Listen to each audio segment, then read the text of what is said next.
Oof. That was a celebratory hit. Congratulations, Markiplier. Mark Fishbach. The German-Korean hybrid. The greatest YouTuber that ever tubed.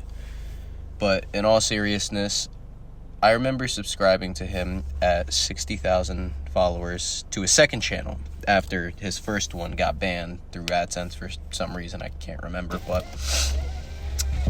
60,000 subscribers he had. And I just thought he was kind of cool, you know? It was like, whoa, this guy plays scary games and whatnot. And I believe the first video I ever saw was him playing Slender Man. Which one was it? It wasn't the Carnival one. It was a Slender Man game.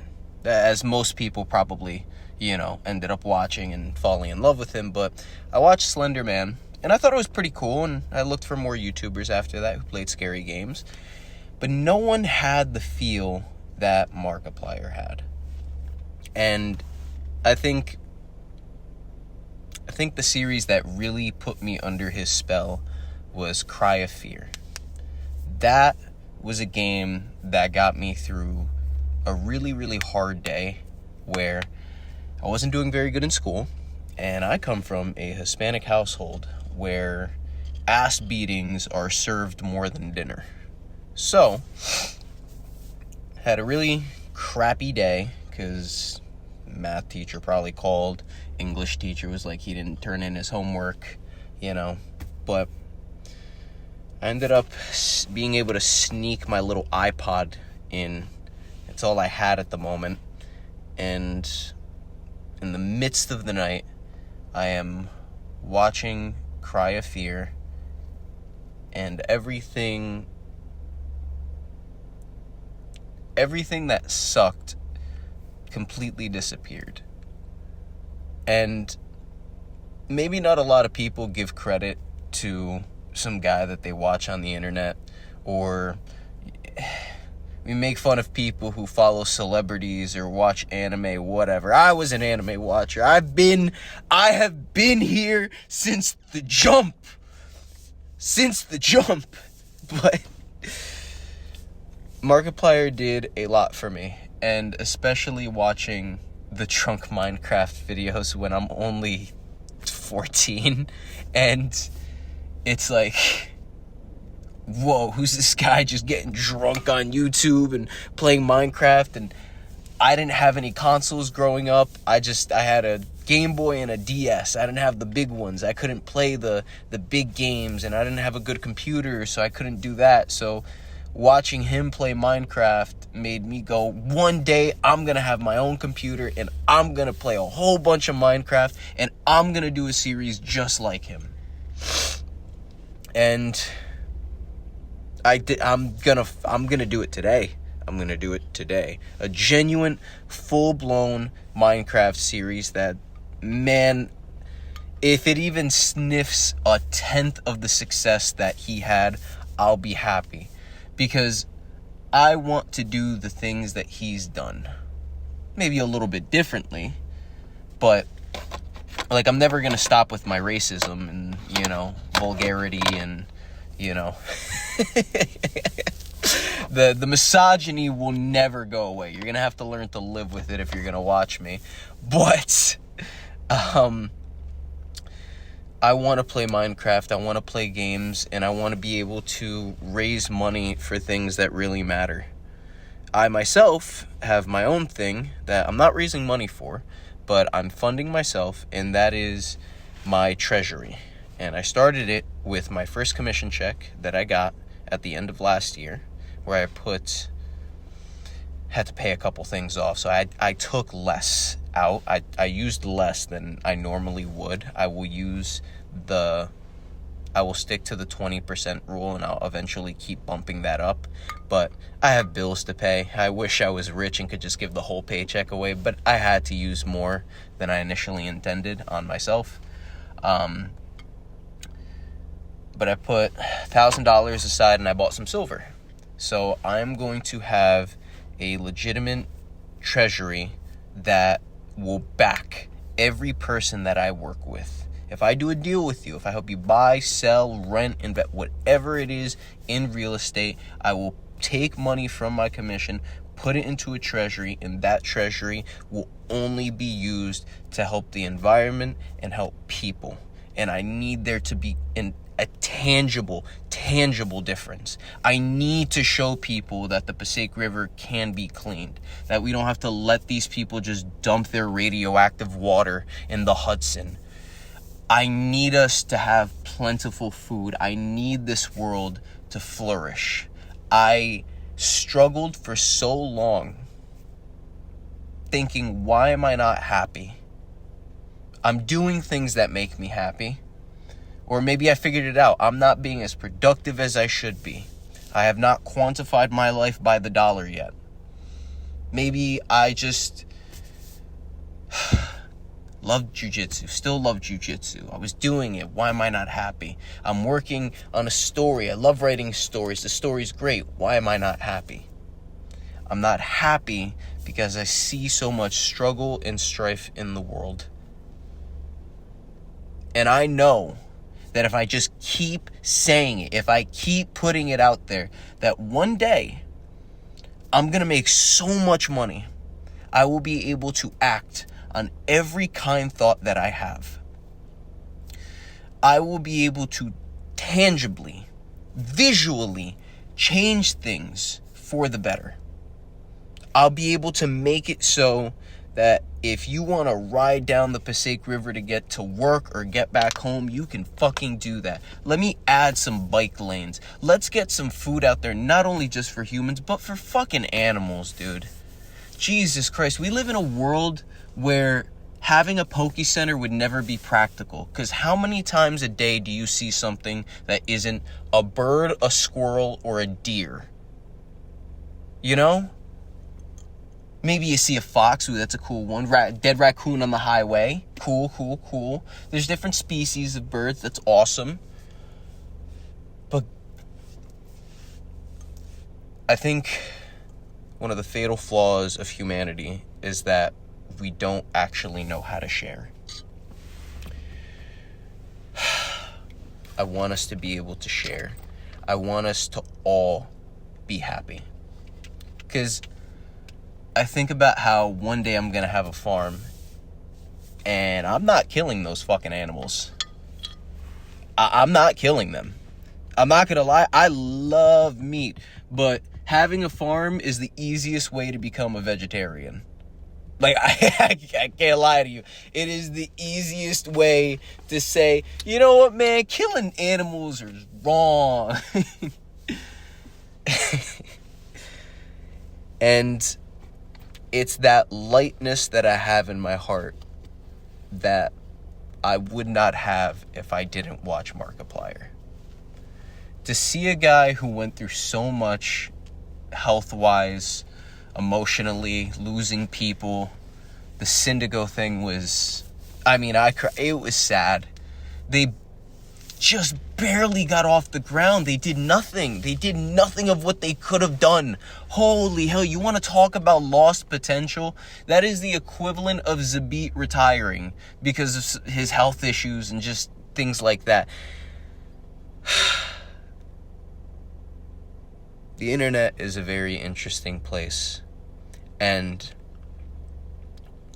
seeing that there is the good and the bad is comforting, because you need the bad with the good, otherwise you don't appreciate the good. You know, you need some haterade in your life. You have to, if you want things to be balanced. And then if you drink the juice, if you drink the drunky drink, you need to drink a virgin one, just to get back on the side of light every once in a while. It just,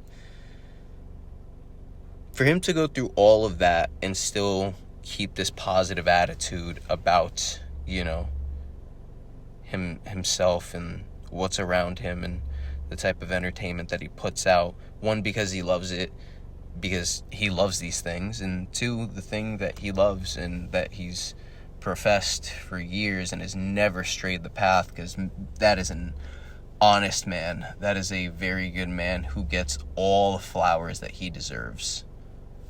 And to see that the first thing that he said when his movie crossed, I think it was 21 or 17 million at the time, $17 million at the box office, he goes, my crew is going to get such a big bonus. I can't wait to give them that. That's amazing. To be able to know that beyond just changing, the sheer act of changing their lives, I feel like people get hung up on the word when it comes to the meaning of things. I changed their life, and they add a sense of pride behind it. Like, yes, there can be pride behind it. Don't get me wrong. You know, the same way there could be shame about things. There should be pride behind that. But the first initial feeling is everyone's going to be so happy because they struggle a little bit less. Whatever struggle may look like, you might put somebody in a position to never have to struggle again. That their kids, that their grandkids, that everybody will not have to struggle again. I don't know what we're put on this earth to do. I don't know if there's anything after this. I don't know what it is that we are doing or that we have to do. It feels like everybody's thinking what I'm thinking, but at the same time, I know it's not true. It's not because I think my way is the only right way. But I'm trying to see the best path possible. I'm trying to see how much light you can bring into this world without blinding people and hurting them, but providing enough beauty and time and life to where, you know,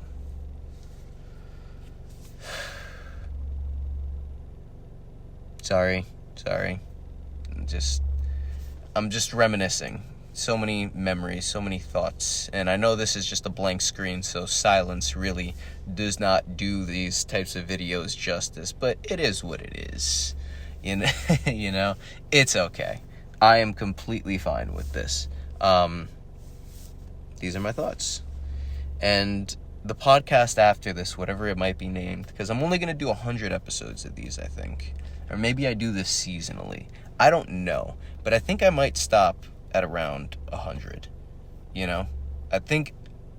I know I should get to at least 100 of these, and then I'll stop, maybe do a different podcast, maybe stop doing podcasts, maybe, you know, whatever it may be. But I'm going to minimum do 100 of this, because I said I'm going to do it, so I'm going to fucking do it.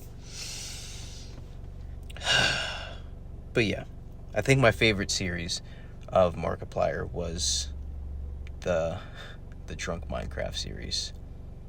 Just especially as a kid, seeing that, I was super into Minecraft. I remember watching Sky Does Minecraft, the Husky Mudkip, Team Crafted, yeah, Bajan, Jerome, but there was a watermelon guy who, there's a squirrel standing in the middle of the road.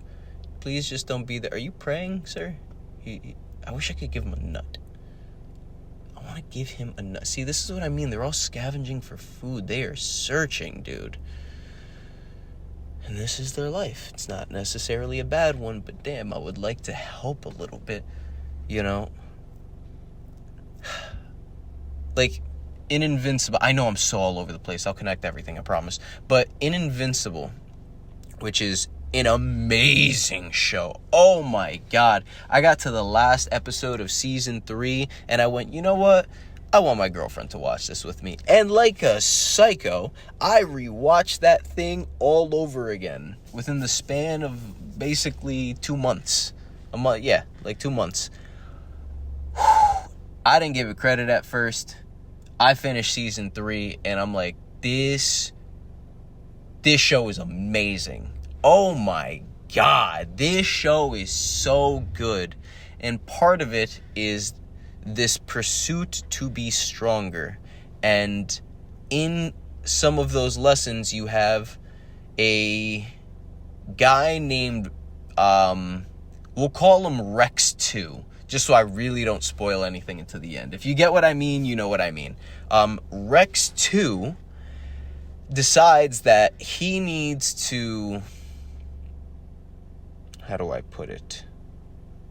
Rex 2 essentially wants to get over fear. He's experiencing fear for the first time, and he doesn't know how to handle it. So he believes that he should just shut it off. And that is a conceptual way of diving into the void, of being pulled down into darkness. So the people around him who provide the light basically bring him to a point. One person in particular introduces the idea that maybe fear is something to get over, to overcome, and to conquer, essentially.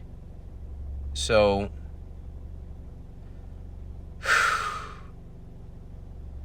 you see these little animals, and they have this fear response that they need to get over in order to go out there for food.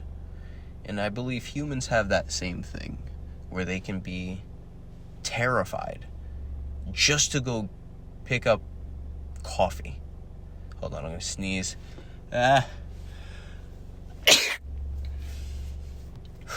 Thank you. Man, this squirrel he's going everywhere. I hope he finds the pumpkin that's in my front yard. It might be a little old, but food is food, right? I see him trying to find a place to dig into. Maybe he's going to eat some tree bark? Good questions. Either way. To feel that feeling of fear, even as a human, and to exacerbate that into the highest and scariest form possible, which is death, and being faced with that in a time where you don't feel like you're ready to die, but somehow life has led you here. And I often think about what my final moments will be like. And I think about, I hope this song is playing if I die, or maybe I see this, or I hope that happens. And seemingly, no one really has control over when they're really going to go. I don't know. Maybe I'm wrong on that. Maybe, in all actuality, we do know. And we can know a couple days before, a week, years, whatever it may be. But I'm hoping that when I reach the end, I am surrounded by people that I love. And again, a question I brought up in like an episode or two ago is, who do you want to die first, you or your spouse? Which one do you guys think? Who would you choose? Would you rather die first, or just, hey, wife, you got to take a bullet? Because, again, my argument was that you're just kind of sending that person into the unknown first. So are you going in first, or is she going in first? And basically, this is a question of, when you hear a dink in the house, are you getting up? Yeah. Fear.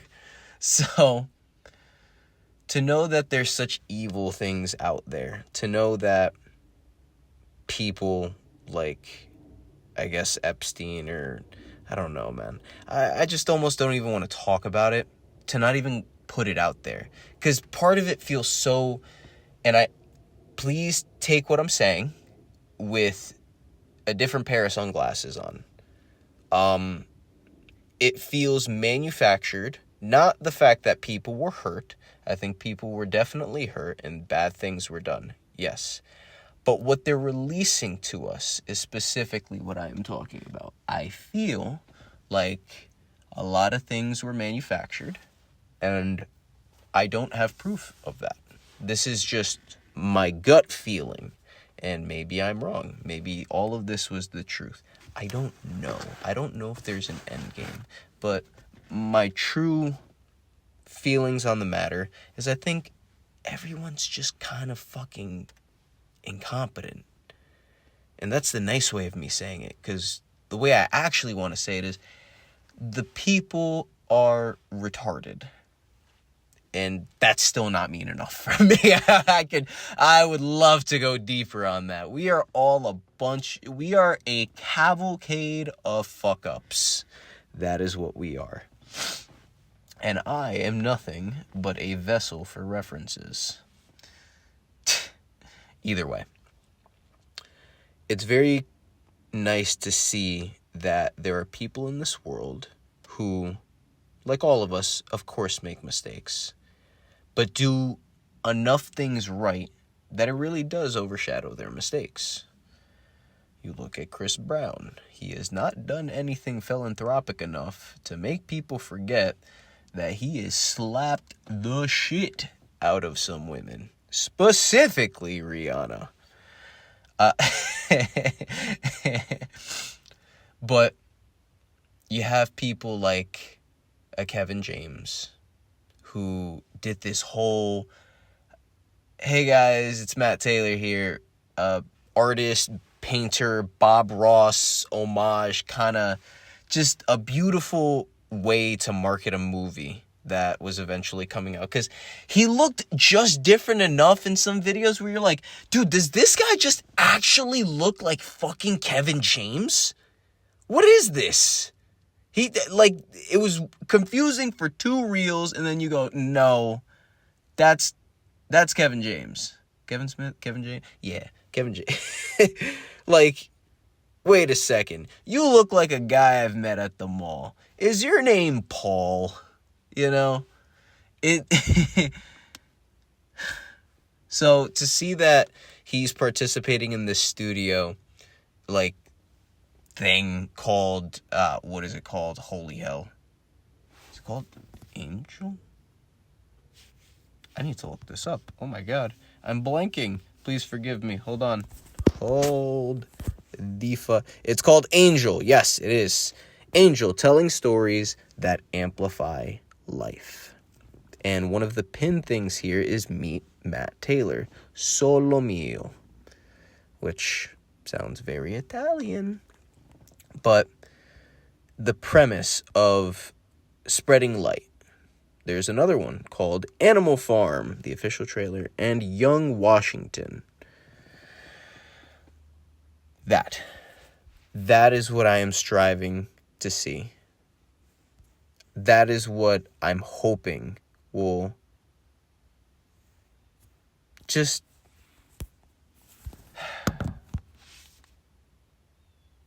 I'm hoping that's going to become the new standard soon, where if you need to find your faith in Christianity, Muslimanity, Islam, Judaism, Satanism, if you need to find your faith, I hope that when you follow it, it leads to the people around you getting better, because we're all doing better when we're doing better together.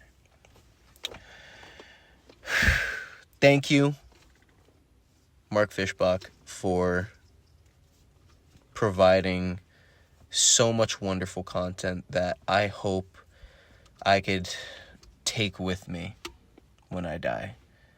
Because all we really have is the memories we can remember. And the fact that we can forget shows that even memories aren't ours to keep. What a world we live in, where it seems that entropy is the norm, is the source of reality, where we are born in the dark only to fade back into it. Is it possible for us to transcend into something greater? I hope so. I hope I get to take everything that I've learned with me. And even if I can't, I hope it gets left behind for somebody else. And maybe that's what everything he's done will be remembered for. The lessons that he gave us and taught us without ever really trying to teach us. He was just a guy who thought playing video games on the internet, because his brother told them people do it, and I think you can do it. And now we're here. To all of my Cucamongas specific friends, to Dan, Javi, Tyler, Jairo. I hope that you guys find the greatest success possible. I hope we can find it together. I hope that everything in your life goes as best as it possibly can. And in 10 years from now, we're sitting around the campfire singing our campfire songs. We are sitting around the table, smoking, chilling, drinking, Javi, Dan, Tyler, and we can laugh about the things that we've been through. We can appreciate where we've gotten to, how far we've come. Because one day, I believe we're going to make movies. We're going to make amazing movies. We're going to make games. We're going to make content worth watching. All of us. Not just me. All of us. The boys. Okay? And no matter what might be happening right now, for whatever reason things are happening right now, I love you all. And that will never change. Because the day that I met you meant that I didn't want you to die.